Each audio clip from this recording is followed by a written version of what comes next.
Good afternoon and welcome. I'm Maureen Conway, Vice President at the Aspen Institute and Executive Director of the Economic Opportunities Program. It's my pleasure to welcome you to today's conversation, a job quality agenda for building back better, an action platform for 2021 and beyond. This conversation is part of the Economic Opportunities Program's ongoing Job Quality and Practice discussion series, in which we explore practical ideas for improving the livelihoods and lives of working people all across the United States. I want to thank Prudential Financial for their support of this series of webinars. I also want to thank Prudential Financial and the Ford Foundation for their support of our Job Quality Fellowship. In the fellowship, we brought together two cohorts of fellows and intentionally brought together innovators from diverse lines of work, from private business and public agencies, from labor unions and education institutions, from workforce development and economic development organizations, from community development finance institutions, and more, and from diverse communities from all across the country. And we brought these fellows together to discuss the challenges of job quality and practical strategies that they're involved in and that others can be involved in for improving jobs. This group shares a belief in the central importance of job quality and a perspective that a variety of institutions and organizations can play a role to improve the quality of jobs. We don't need to accept jobs just as they are. They can be better, and we can all play a role in making them better. Today's event draws on conversations among these fellows last fall about the role of federal policy in shaping labor markets and opportunities for jobs.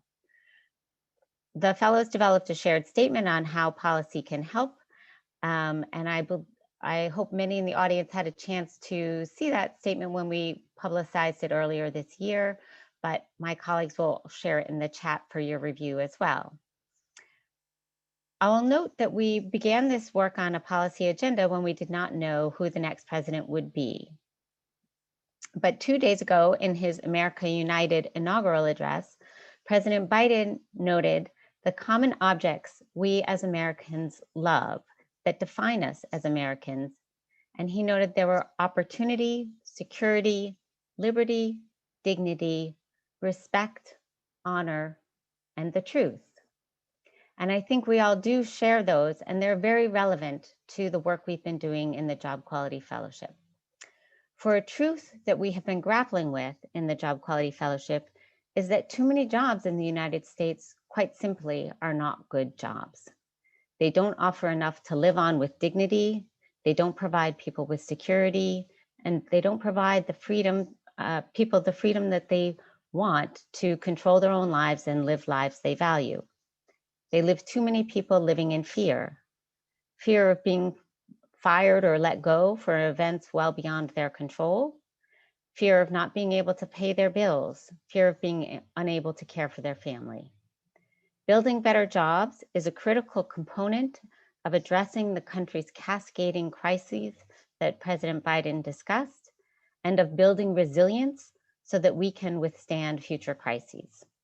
So today, I'm very excited that we have 3 of our Job Quality Fellows with us to talk about opportunities for a new administration and a new Congress to push forward a new set of policies to make work for everyone. Now more than ever is a time to push for and invest in quality jobs. But before we start, I just want to do a very quick review of our technology. All attendees are muted. We very much welcome your questions. Please do use the Q&A box on the bottom of the Zoom window for questions. We're thrilled with the participation in today's event, and we also will try to get to as many questions as possible, as well as the questions you sent us in advance in the registration. I also encourage you to use the chat function to share comments and to share resources. We'll be sharing resources in the chat function.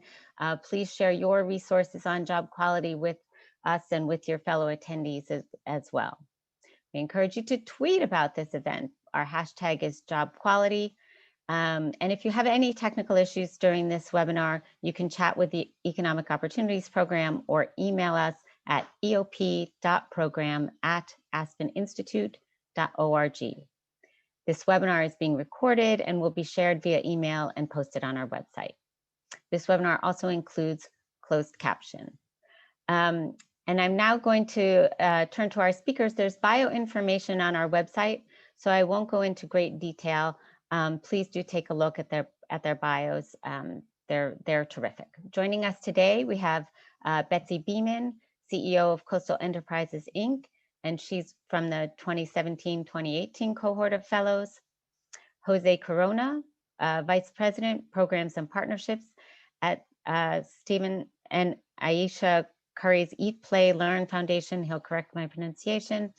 Also of the first Job Quality Fellows cohort. And Caryn York, CEO, Job Opportunities Task Force in Baltimore, and in the 2018-2019 Job Quality Fellows cohort. So welcome to all three of you. Delighted you can join us today. As mentioned, there's difference in perspectives, priorities, and approaches held by the individual fellows, but there was a strong consensus on the urgent need for action at the federal policy level to address job quality, and I think you'll see that reflected in the statement. And I just wanted to note that the agenda includes lots of different actions. There were lots of actions that we couldn't get to agreement on, and they weren't included.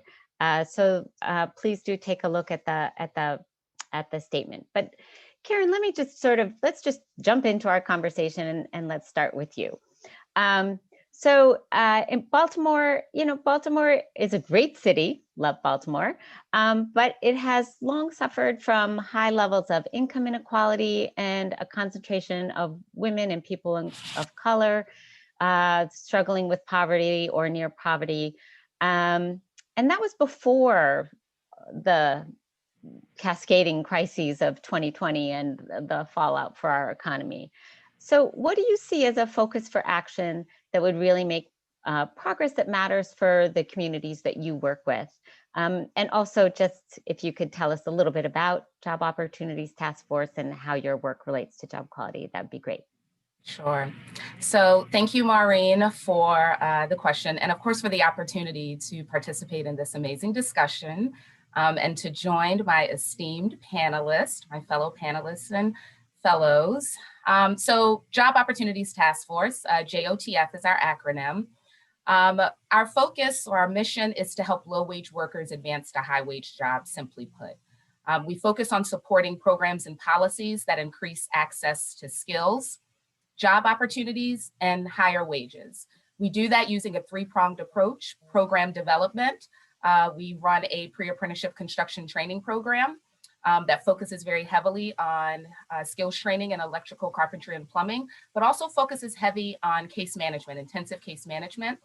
We administer and run the community bail fund for Baltimore City to ensure that individuals who are impoverished are not incarcerated due to their poverty.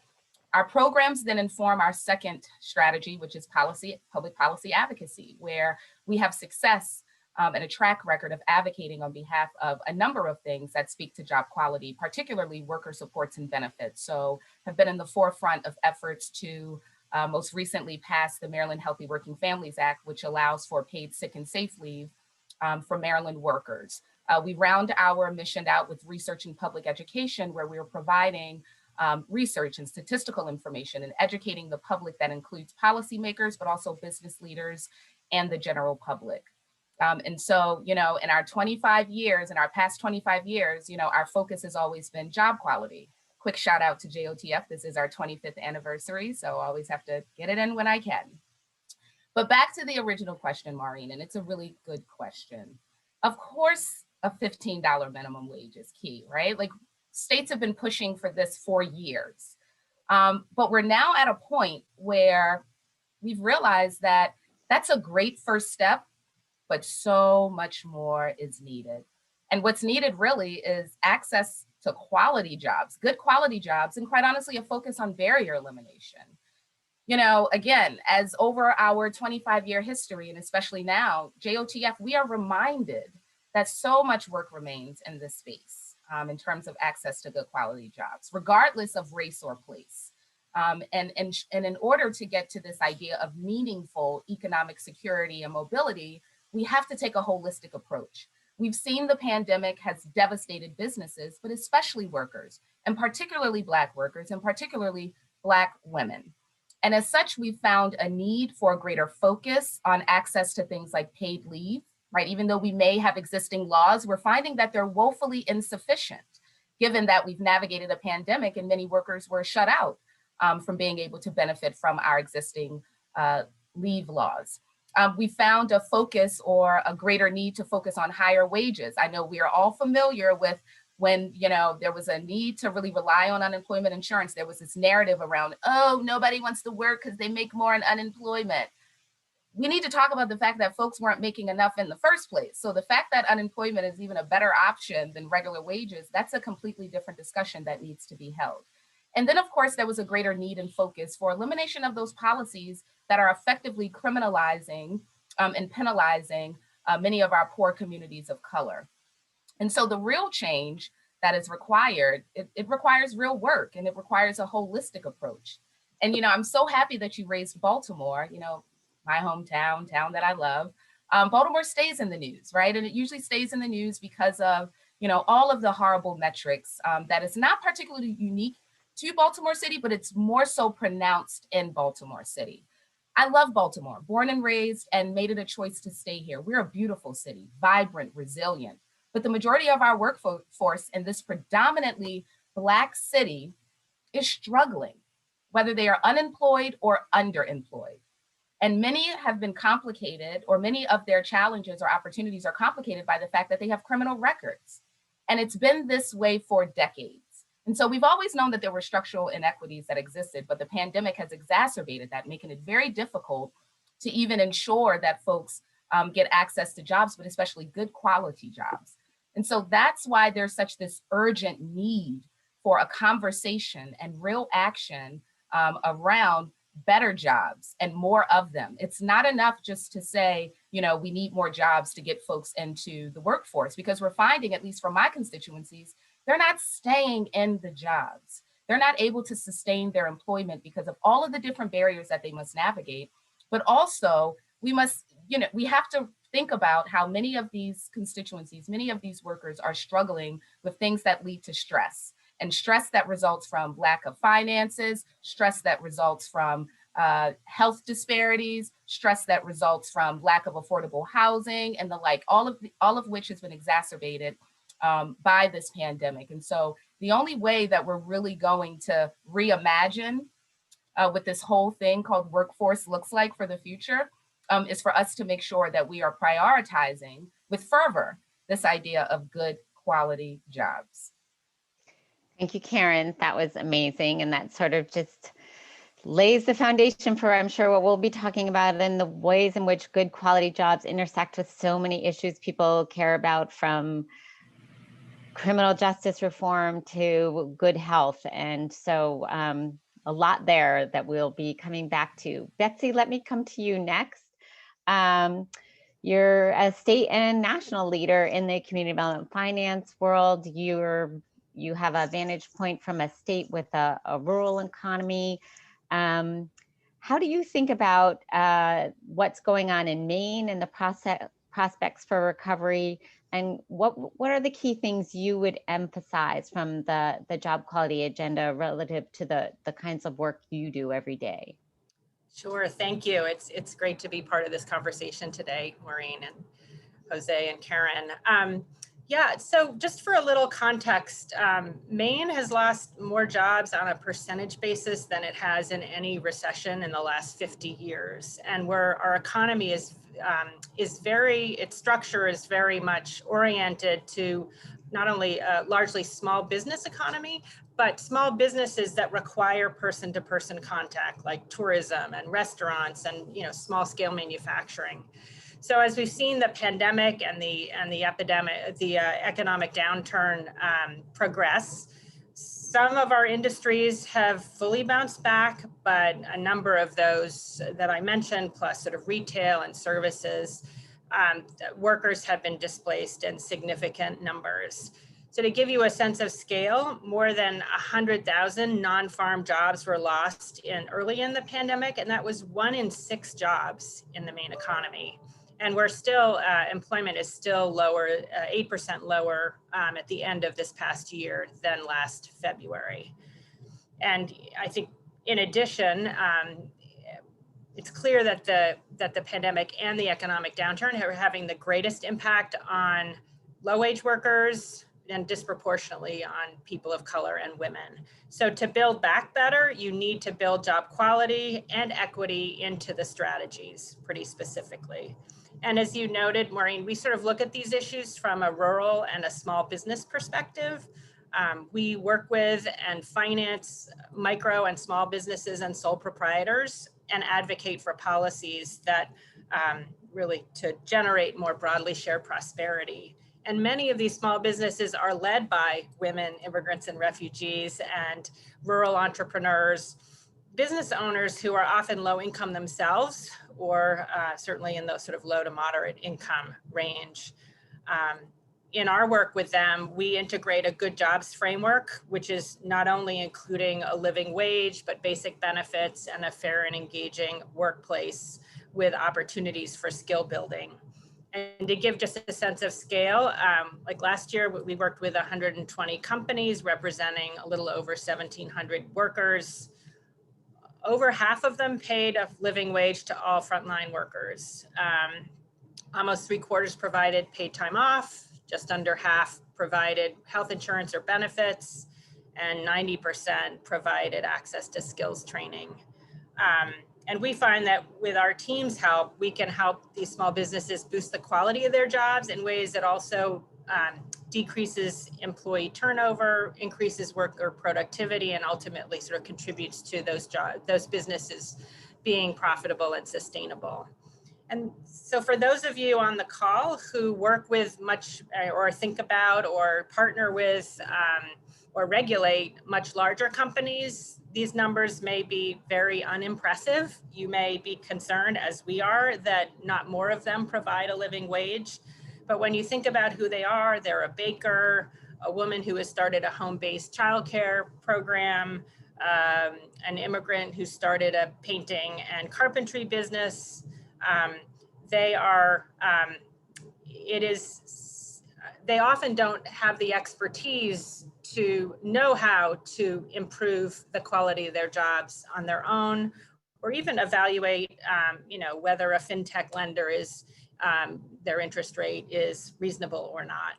And they are also, as I said, often low and moderate income themselves.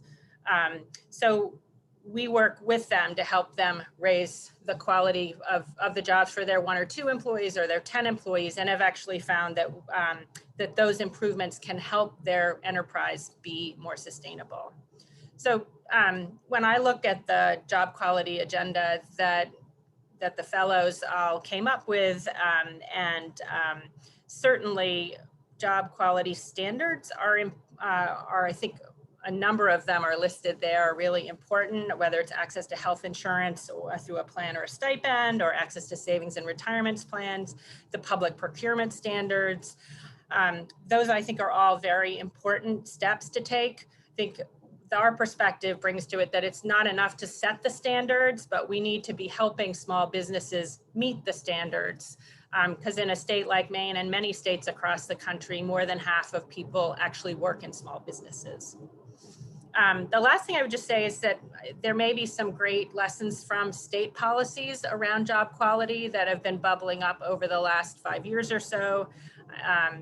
Maine has increased our minimum wage progressively over the last 4 or 5 years from $7.50 to $12.15 an hour, and it's now going up linked to inflation. And we just enacted a paid leave law where all workers in businesses, I think with over 10 employees will earn an hour of paid leave for every 40 hours worked.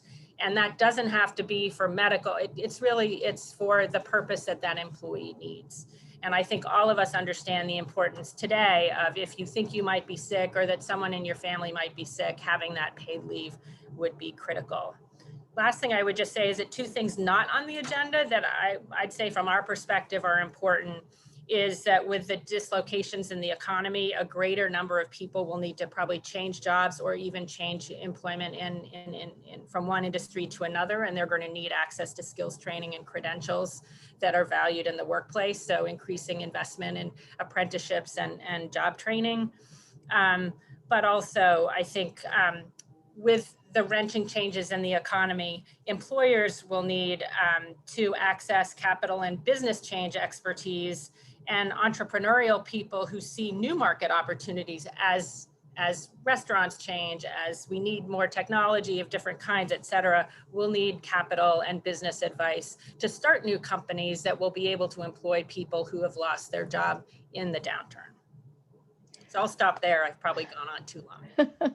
No, that was great. That was great. I really appreciate you sort of bringing all of that in, and particularly the sort of the perspective of small businesses, because I think there's a lot of complexity in sort of bringing a job quality agenda with small businesses, particularly in this time when small businesses are struggling. But I appreciate you sort of saying it's not sort of a zero-sum kind of conversation, that there's ways that it can be done and that strengthen the business, but there's a lot of complexity to that, and we really need to kind of think that through. So I really appreciate that. Jose, let's come to you next. So again, a very different kind of place that you hail from, coming from the Bay Area, which is a different kind of a city, and certainly not rural.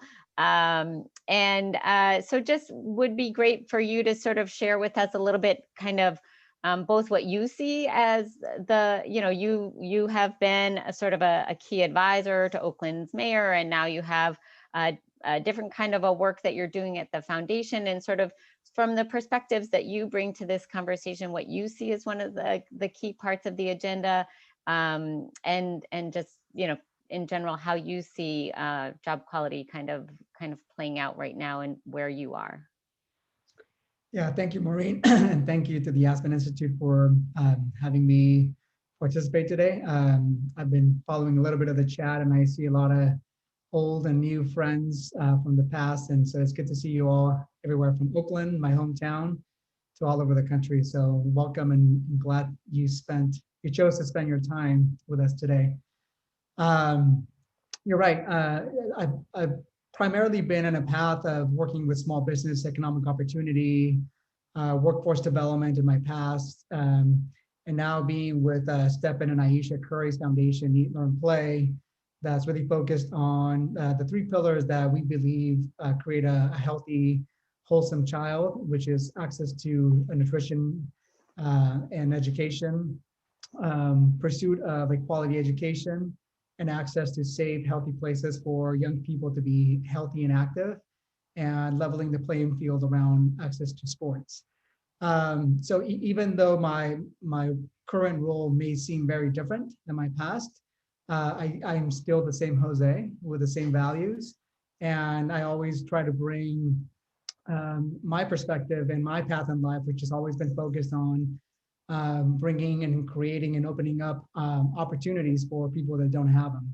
And I'm doing so in this capacity. And even though we're not focused on job quality or workforce, we're finding our ways to really integrate that. We have to start from very young ages, when young people, to shape their minds and passions around how they want to pursue the life.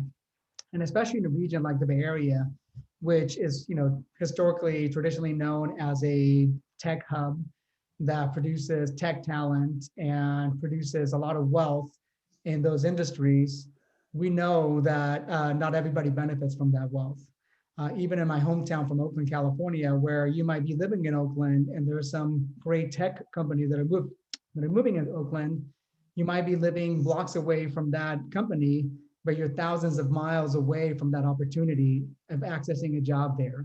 And I think it starts by how we help prepare young people to access those jobs. I think there's also, the Bay Area is really known for just the wealth creation and innovation that comes out of here. But when you look at it and you look at certain industries, not all industries are thriving. As Betsy was describing, if you're a small business, if you're a childcare owner or childcare provider, you've seen through this pandemic that your work as a childcare center or as a childcare owner is hugely valuable. And even all those people that work in these tech centers, now that they're finding themselves working from home, finding themselves be their own childcare for their sons or daughters, they've seen firsthand the importance of that work. And I think it's right now, we're ripe to ask that question. What do we value in work? What do we value in the industries? And historically, childcare providers have not been well compensated. They have not been, and this is just one example, one industry that I'm talking about, but it extends to grocery workers, to restaurant workers, to so many other small business owners that that actually more people, as Betsy probably knows and can cite the stats better than I can, more people work in small businesses than large businesses in this country. Yeah, but those are the ones that are more adversely affected. So for me, the way I look at it is figuring out what does it mean to have a quality job? It goes beyond the living wage. It goes beyond the benefits. It goes beyond the safety environment. It really goes to the issue of agency. Can I bring my whole self to this job? And do I feel empowered to be in this job? A dignity, which is, am I respected in my job? Do people value my work and my contributions to the work? So I know these are kind of idealistic, but you can't just be, as Caryn said, it's a good start with wage. And if we're going to improve the minimum wage to $15, that's great, but not sufficient. We got to go beyond that and really look at the issue of wealth creation. How are we helping individuals build wealth? So as you look at how we see this as an opportunity to transition business, small businesses have been really affected. And the great thing that I've been seeing in the city of Oakland, that I also co-chair the mayor's Economic Recovery Advisory Council. And one of the things that came up is that a lot of these small businesses have seen the value that they add and the value that their employees add to their own business. So that I'm seeing them thinking and talking about how they transition to ESOP models, employee stock ownership, to co-ops, so that in the future, not only the business owner benefits from the business, it actually be employees too. So we have to really look at downstream of how everybody benefits from the economic opportunity that's created. So whether you're in tech and you're in working at a retail industry, we have to really look, and as a society, I think we have to look at the value of the work. What do we value is there equity in that value? Just because someone is a retail worker and working in the grocery store doesn't mean that their work or contributions to society and the economy are less than a tech worker that's bringing out, innovations like a Zoom, for example. So I think we need to be very mindful now about how do we value work, and the quality of that work comes with it. Yeah, thank you, Jose. That's terrific. And, and our audience is already giving us a great and amazing question. So I'm going to follow up with you actually on one of them, because I appreciate sort of how you laid out what job quality is, and then it goes beyond wages and benefits, and to bring in some of these values, and sort of agency, and people having, sort of being respected for their work and feeling that they have control and are able to contribute. So one of the questions from our audience was about sort of, is job quality in some sense at odds with capitalism? And, we've talked about sort of how it can work, to support business success as well as be good for the worker. But is that right? Or is there something at odds? How would you address that question? I'm going to you, Jose, first, but Betsy and Caryn, you can of course chime in. Yeah, I think it kind of goes with what I was saying earlier, which is, well, first of all, the short answer is I don't think it's at odds with capitalism. I think that if business wants to build wealth for everybody, for all to benefit, when the lowest paid worker benefits from that economic opportunity, everybody benefits. So whether CEOs or executives want to see that or not, that's on them. So if they want to see the value of how they're creating a better workplace and a better opportunities for all of their employees up and down the chain of their organizational structure, then it's really on them. If they don't see the benefits of why a low wage worker and improving their health or the quality of their job is important, then shame on them.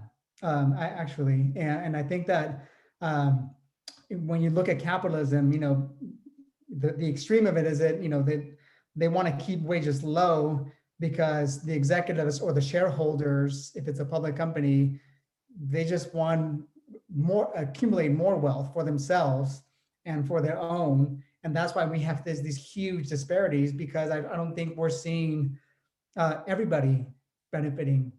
And I think it's a huge values misalignment. And I think it's an opportunity for for not only young people, but just for workers in general to speak up and to really, in their own way,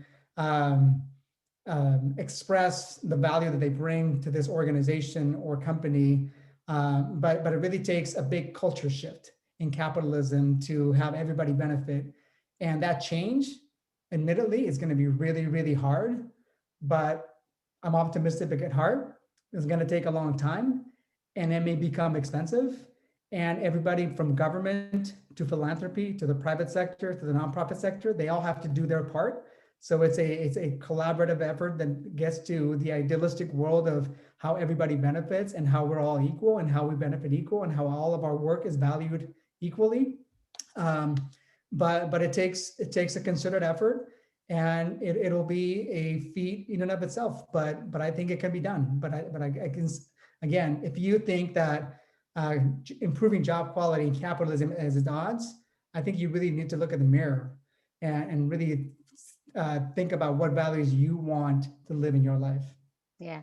And Jose, I really appreciate how you sort of talked about this issue of amassing wealth versus allowing more workers the opportunities to build wealth. It just reminded me of a conversation we had with Nick Hanauer, when he basically said the problem is, like in Monopoly, when one person has all the money, the game is over. So, if we want to keep things going, that can't be the end that we get to. Caryn, I see you've unmuted yourself, so I'm guessing you have something to say to this. And so I also wanted to say that I wanted to throw another question your way, so you can say something to this, but also there's been a question about the benefits cliff and whether there are strategies to avoid the benefits cliff when you're addressing job quality, sort of, and that sort of as you push wages up, do people fall off the benefits cliff? And what do we do about that? And I thought you might have perspective on that as well. So now you have two questions. Sure. Thank you. So, one answer to both questions that I'll start off with is, when it comes to access to benefits, when it comes to good quality jobs, when it comes to whether or not, someone shouldn't have to risk their paycheck or their job because they got sick, we only really have this conversation and feel like the sky is going to fall when we're talking about poor folks. Like, let's just keep it all the way real, because that's what it comes down to. And just segueing into the benefits cliff conversation, what we're navigating right now is, having to constantly prove how poor someone is in order for them to get basic level rights and services. And so, just to piggyback off Jose's comment around this idea that when it comes to the shareholders and, just kind of focusing on their needs, right? When it comes to the shareholders and, the CEOs and all of those folks, we're not having conversations about good quality jobs because they already have them, right? They don't have to worry about whether or not wages will be lost if they get sick, right? They don't have to worry about challenges if they lose their job and being able to navigate an unemployment insurance system and all of that, right? Like that's not a thing for them yet. But when it comes to the folks who need it most and who are going to be the least likely to be able to navigate and overcome even 1 month loss of wages, right? Or even before 1 month's loss of wages, right? Just like a week's worth of wages, right? Then it's like, we have to pay them? You mean to tell me that they can earn sick leave and they get sick and they don't have to come into work? What world is this? Socialism. That's literally what's happening here. And it's extremely frustrating because these are the individuals who, they're not asking for a handout. Even when it comes to the benefits cliff, right? When we even talk about access to benefits and being able to allow folks to stack benefits, right? We're not talking about folks being able to roll in the dough like they're just going to be like making it rain on everyone with like temporary cash assistance and all that. That's not what we're talking about. We're talking about folks who need these benefits in order to live. And let's be clear, many of the individuals don't even want the government support, right? They want to be able to have that step up so that they can be self-sufficient. And so this idea that, oh my goodness, we can't give them too many benefits. What? Like that, how is that even a thing? So it's actually very frustrating and borderline offensive to even have to engage in conversations that, you know, all of us are going to experience, but we experience it at different levels. And so I refuse to even accept this idea that job quality goes against capitalism. I mean, first of all, just the idea around capitalism in 2021 and beyond, right? Like, I mean, that's a totally different conversation. But we're not even there yet in terms of like grasping the idea of job quality. I mean, there are so many folks that even when we talk about workforce development, they don't really know what workforce development is. They'll say things like, we need more money for workforce development. Our workforce agencies should be doing more. And then you realize that your workforce agencies are actually woefully underfunded. You realize that you're woefully underfunding your Department of Human Services and the like outside of, you know, what is already being provided by the federal government. And so, you know, it's what is required now is a reframing and a reimagining of our expectations of each other, of our expectations of our systems, and really start to push the needle on this fact that outside of a pandemic, folks could barely get by. We've seen what a pandemic has done to folks in terms of jobs, in terms of food access. Come on now, it wasn't just folks who, you know, were on the, you know, the bottom of the barrel, horrible, you know, example, but, you know, it wasn't, we saw like many who would qualify as middle class workers and families, right? That were having to stand in these long lines for boxes of food. Childcare, that's a whole other webinar that we're gonna have to talk about. We're gonna have to just have one solely dedicated to that one. Affordable housing, evictions, are really? Are we really having a we really need to have a conversation about evicting folks in a pandemic when they've lost their jobs? I mean, or you had folks that were like, well, if we're not gonna evict them, maybe we'll just raise the rent. What? Then that means they're gonna be evicted. And so all of these things tie into this idea of good quality jobs and how can we ensure that folks are able to support themselves and their families safely, but in a way that also contributes to what we like to give lip service to, but in no way, shape, or form have we ensured that is realized to every resident in the United States of America. And that's that thing called the American dream.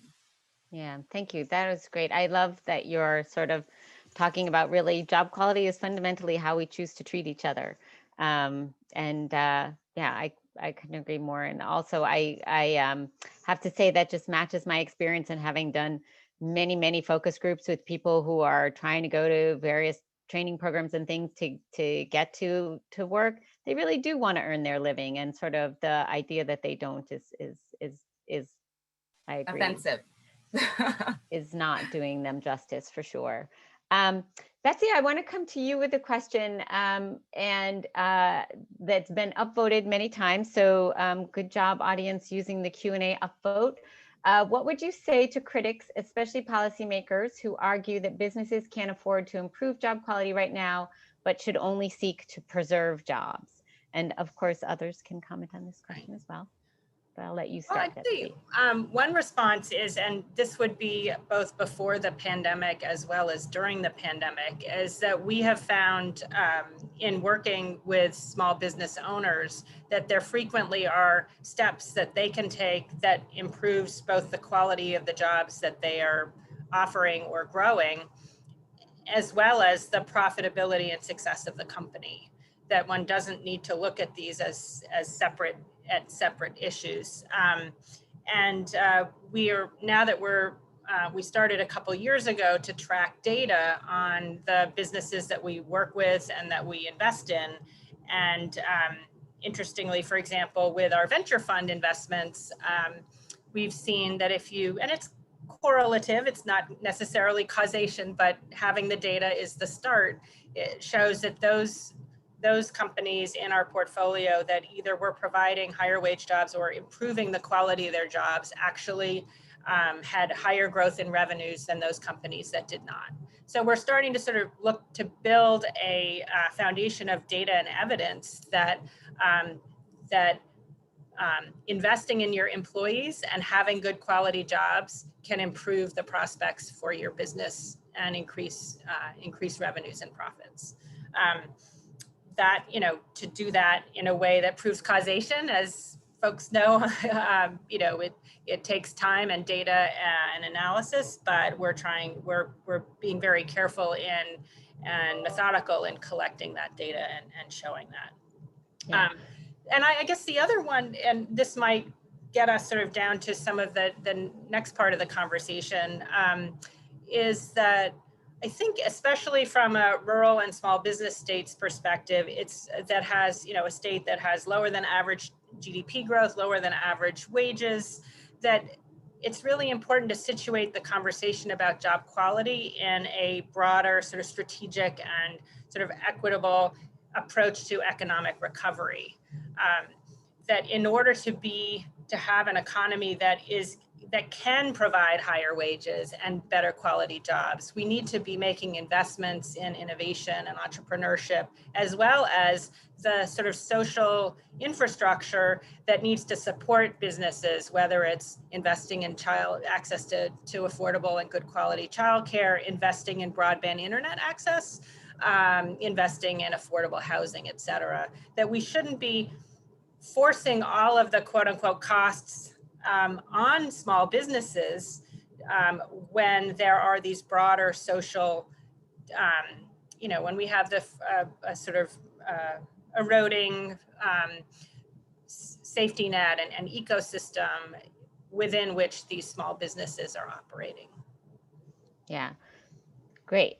I just want to comment on the evidence point, because I know a lot of people have worked sort of on this, and we've actually worked on this looking specifically at small manufacturers and did a report showing that, in fact, the ones that are attentive to job design do better. There are, there are complexities, and proving causality is very hard, but we can see how those mechanisms work within organizations. Did you want to say something else? Yeah, and I'd say one other thing is that a lot of these things don't cost much money or don't cost any money. I mean, Jose said, treating people with dignity is not expensive. Providing people with 2 weeks of notice for their schedule reduces costs and stress for low-income families, and most likely costs a negligible amount or nothing. Having at least a performance review conversation at least once a year doesn't cost much money. But again, they are ways of ensuring that there's a fair and engaging workplace with folks able to work not in a way that they're considered sort of part of the machinery, but they are humans and family members and community members, like everyone in the business. So that's just another point that there's often a bit of a false dichotomy or a zero-sum game kind of framing, even around, as we all know, around wage levels. If we raise wages, we're going to go out of business. Well, we've seen, as I mentioned, Maine has significantly increased our minimum wage over the last 5 years. And yes, it took place during a period of time when the economy was successively doing better overall, obviously not necessarily for all members of the economy. But it is all of the sky is falling. Half of our businesses will have to close if we raise our minimum wage. None of that materialized. Yeah, Great. So on the sort of minimum wage and regulatory things, I'm going to go to this question, which is, what role do you see for legislative and organizing efforts to improve job quality? Both routes can be effective, but it seems to me that legislating labor standards can potentially reach more workers, but doesn't necessarily build their power in the workplace.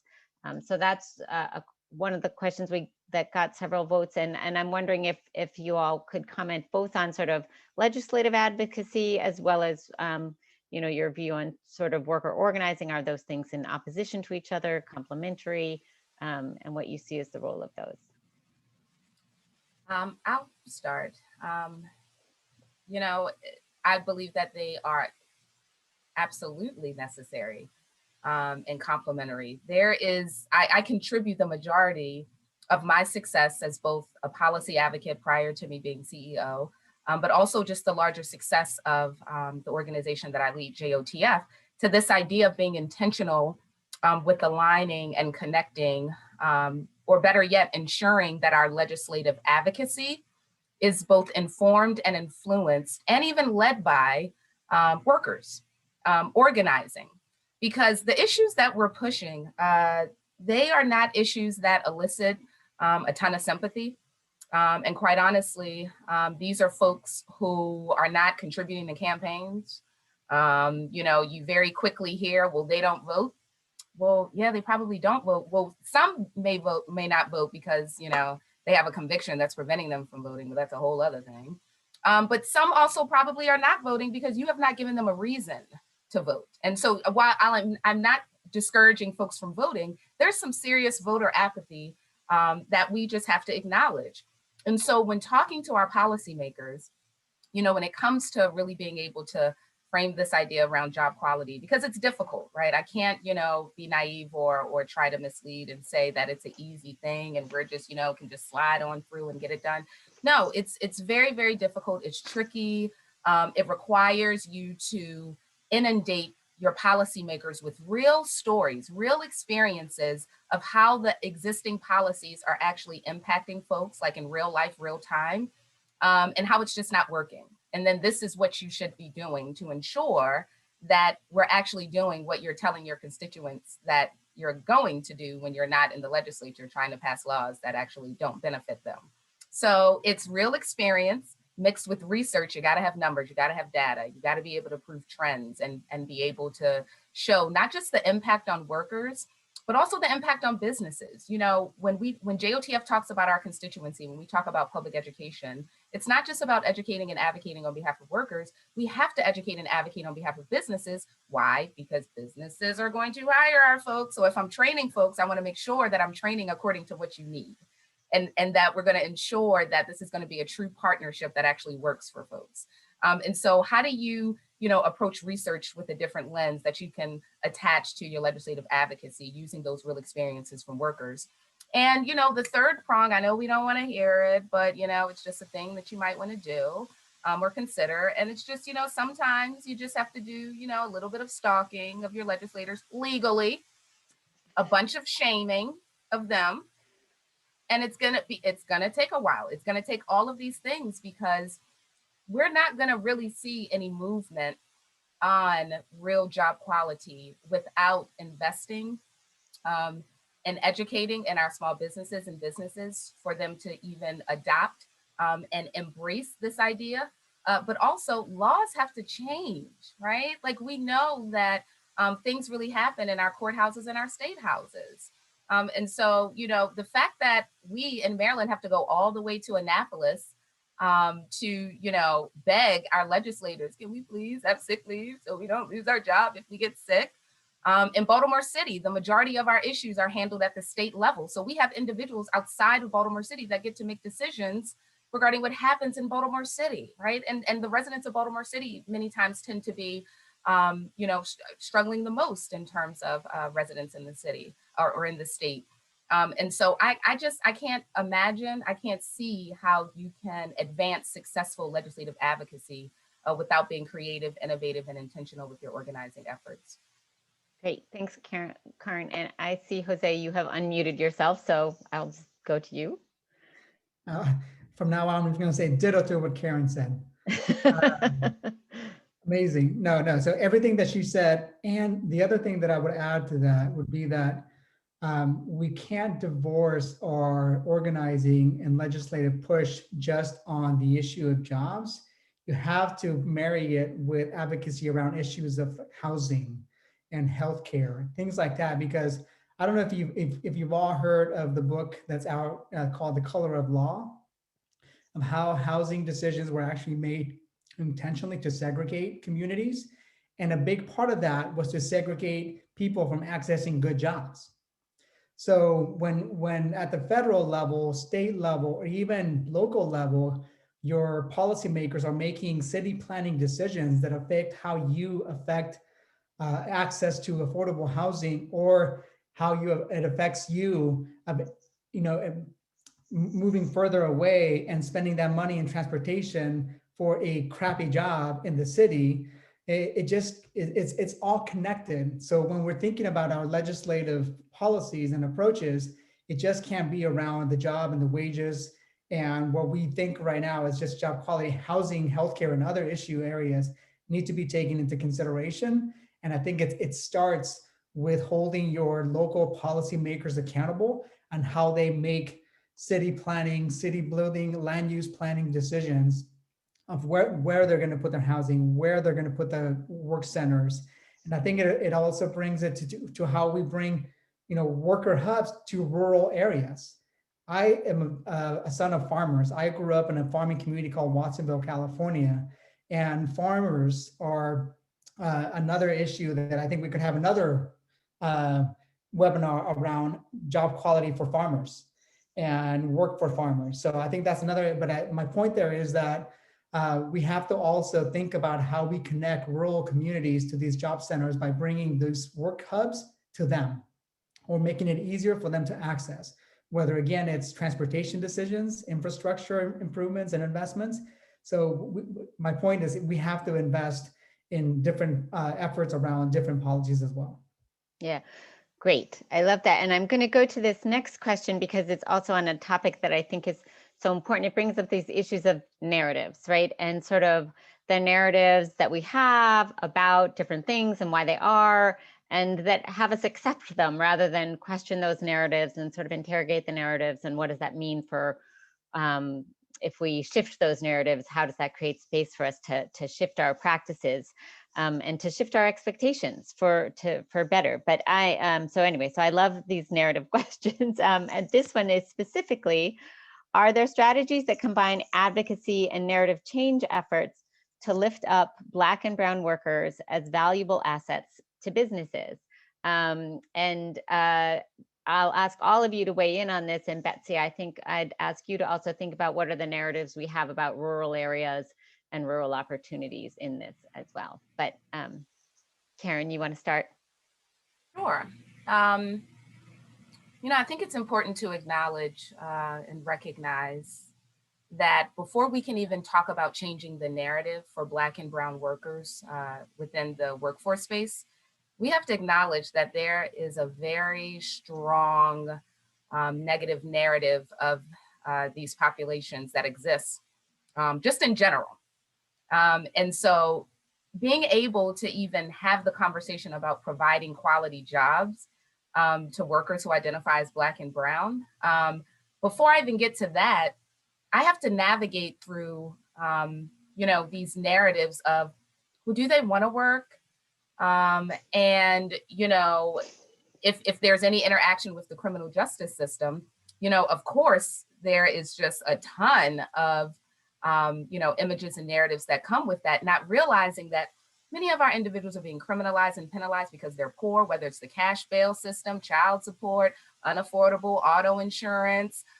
We have individuals who, are finding that even their interactions with the criminal justice system as a result of their race and ethnicity is then leading to complications in their immigration proceedings, which then of course exacerbates any type of workforce, opportunities that you're trying to navigate.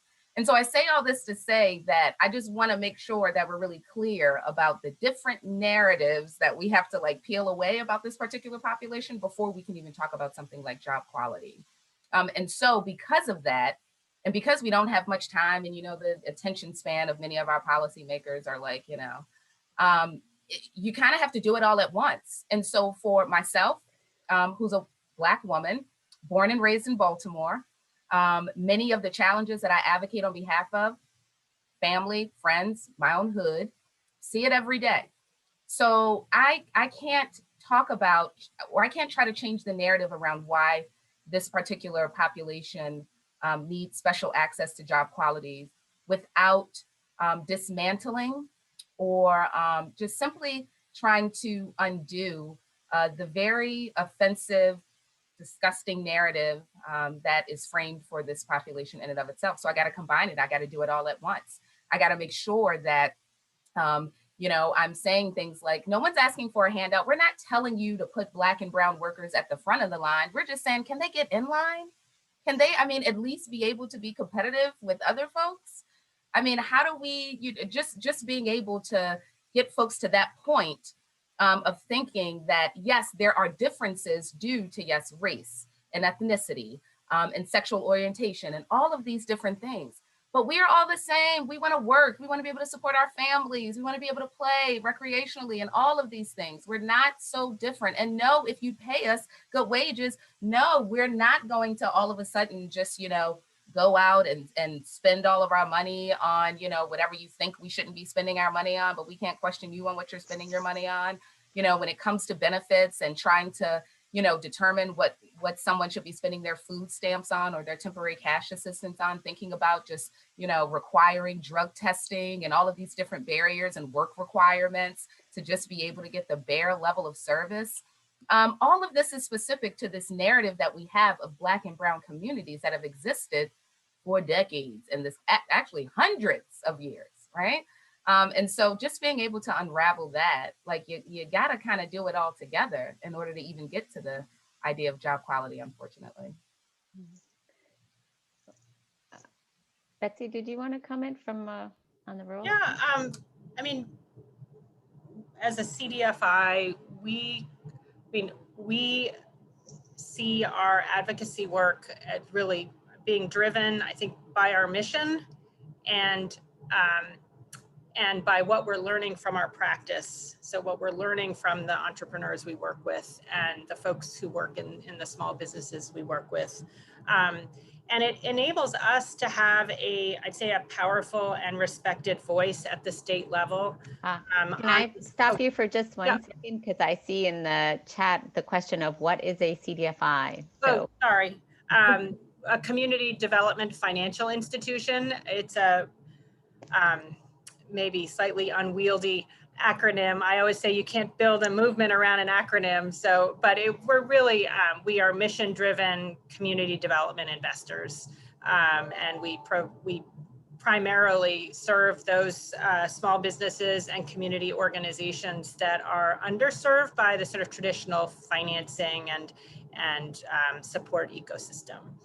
But because in a small business state, the fact that we have 400 small business loans in our loan portfolio, and the fact that we coach and advise, over around 2,000 entrepreneurs a year, sort of directly, that's big in a small state. And so when we're often invited into policy networks and conversations to bring that expertise, and we bring with it our determination around our mission. So just as two examples, I was appointed to the Governor's Economic Recovery Committee in May, and brought the voice of our mission, and from working with many refugee and refugee and immigrant entrepreneurs, many women entrepreneurs, and obviously rural entrepreneurs, to those conversations. And my colleague Keith Bisson is serving on the permanent commission of the status of racial and indigenous populations in Maine, which is looking at all of, not all, but investigated or interrogated a long list of bills that were in the most recent legislature that sort of got halted by the pandemic to identify, were they equity building bills, or were there aspects of those bills that needed to be changed, or because they were either sustaining an inequitable system or sustaining barriers that prevent people from moving forward. So we're able to sort of amplify or play a role in those conversations, bringing our mission and bringing the lessons that we're learning from, frankly, 4 decades of work in these communities. I could say more, but. Great. I see that we're, let's see. So, okay. So I'm going to ask one more question about employers, which is, how do you balance meeting employers where they are with their job quality efforts with being able to say no to employers, right? So, and I think what this question is getting at a little bit is something that we have not really brought up that much in terms of the work that you all do, which is some of the power dynamics, right? So a lot of times employers are sort of the more powerful members of a community. So when you're asking for, when you're trying to work with employers to improve job quality, sort of what's your way of sort of setting some standards, I guess, would really be kind of the question. One, we use the fact that we are an investor to leverage those relationships. When we have, I think I mentioned, we have stood up about 4 venture capital funds over the last 20 plus years. And when we make an investment in a business, they are typically signing what we call an employment and training agreement or a social agreement, where they are committing to make best efforts to ensure that a certain proportion of the new jobs that our capital is enabling them to create will be filled by people with low and moderate incomes. And so when they first meet us, whether with venture capital or small business lending, they know that we care about job quality, and they know that we care about building wealth and for folks to advance in their careers. And so it's not a surprise. And having an agreement like that, which we don't have with every company, it needs to be a company that, that has a significant relationship with us. But if they're not living up to that goal, it's an opportunity to sit down and have a conversation and see how can we help you be successful at achieving this milestone. So I'd say that's leveraging an investor relationship, or even frankly, an advisory relationship where we're bringing information and expertise that they're seeing can have value for their small business. Certainly is a way of getting cooperation from small businesses. Obviously very different than working with large corporations. Jose? Yeah, I would say, the other thing that government is also an employer. And I think there's one of the things that government has is the choice of purchasing. And I know this is something that we were talking to Mark Popovich when I was at the mayor's office around how we integrate job quality assessments in our purchasing decisions when we're purchasing from different suppliers, whether it's printing or procuring different kind of services, how we build in job quality standards into those decisions, and asking questions in the RFP process around how do they treat employees, what's the pay structure, what's the organizational structure, things like that, that go into supporting the job quality but also build into that a big emphasis on prioritizing businesses and suppliers owned by women and people of color. So we were very intentional, and we were right on the cusp of doing it when I left the mayor's office. And I think we worked with Health and Human Services on a contract that we bidded out using that. So Mark, if you're listening, I know you'd be happy to know that that was implemented. So the more to come that. So governments have the purchase of the purse, or the power of the purse, on making purchasing decisions on that. I think the other thing around employers, and I'll cite another local example, Kaiser Permanente, a healthcare company here in the Bay Area that has done a really good job of really looking at and identifying value versus cost. Most employers bid out their procurement based on the cheapest contract or the cheapest service that they can get. And I think what Kaiser has done well in how they're looking at their supply chain is looking at the value, again, prioritizing small businesses and carving out certain contracts that are targeted to minority-owned businesses and women-owned businesses. And within that, building in quality standards and job quality standards. I think there's examples out there, and I would cite Kaiser Permanente as one of them that has done that really well. Those are only some examples, but I think it's really kind of again, is how do we use examples of big corporations like that? And instead of us, organizers and people that believe in this, advocating to other businesses, is how do we get Greg Adams, the CEO of Kaiser Permanente, advocating for how they're doing things to other CEOs. So it becomes a peer-to-peer almost pressure, because we know it takes that. It takes the organizing, it takes the peer-to-peer support, and it takes legislative action on. So how do we triage that effectively and in a coordinated way to actually get that work done?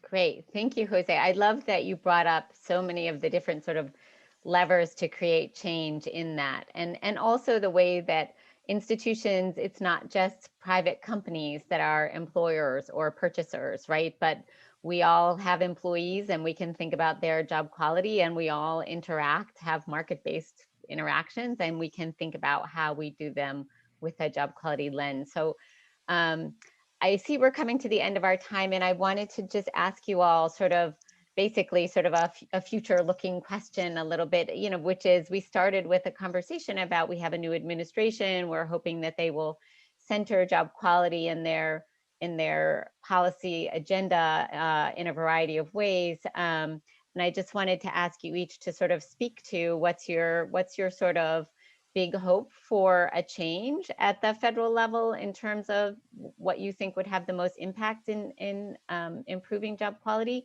And then if you have sort of anything, we have a terrific audience here.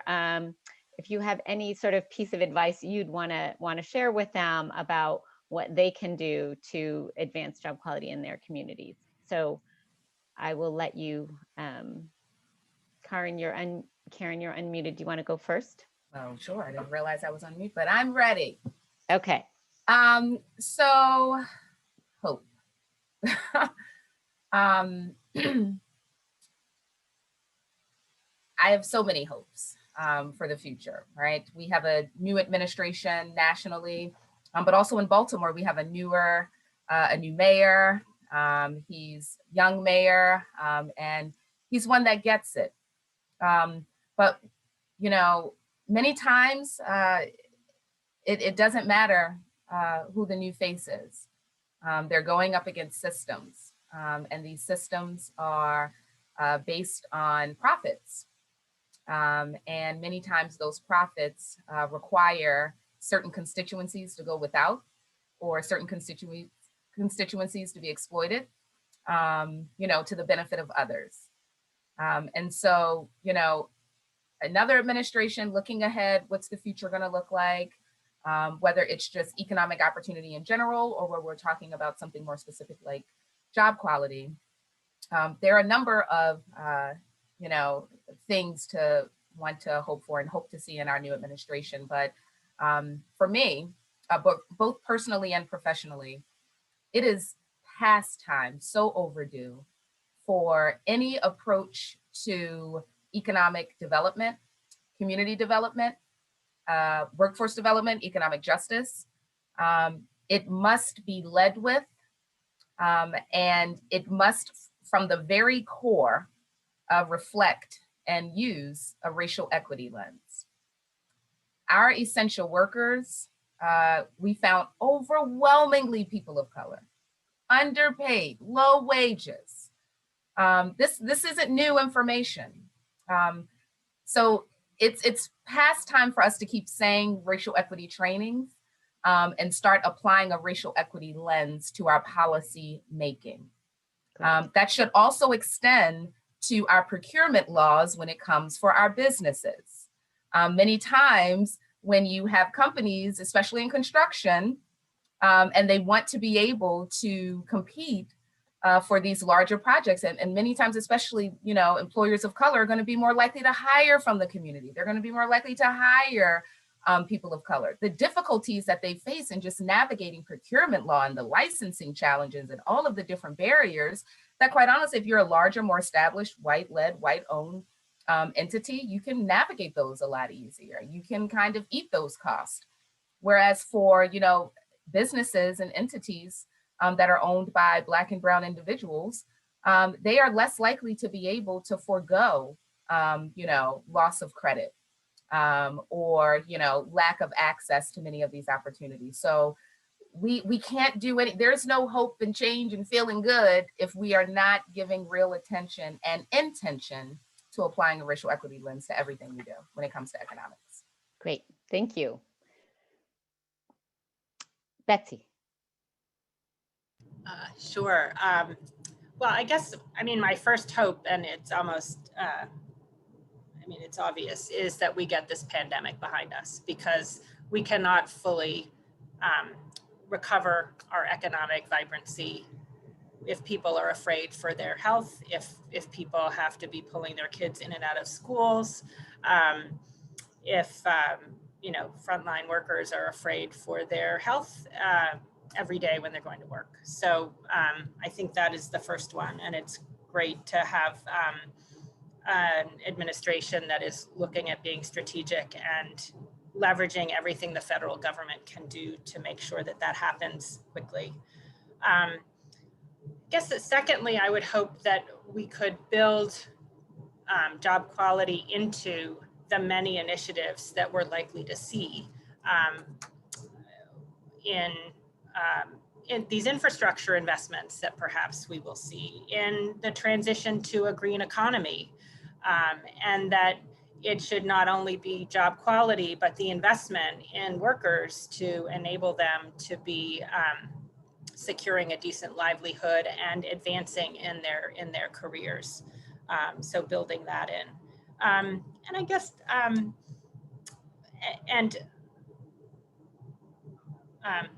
if I didn't say that explicitly, building doing that, as Caryn talked about, by applying a racial equity lens will be very important to do it in a way that is successful.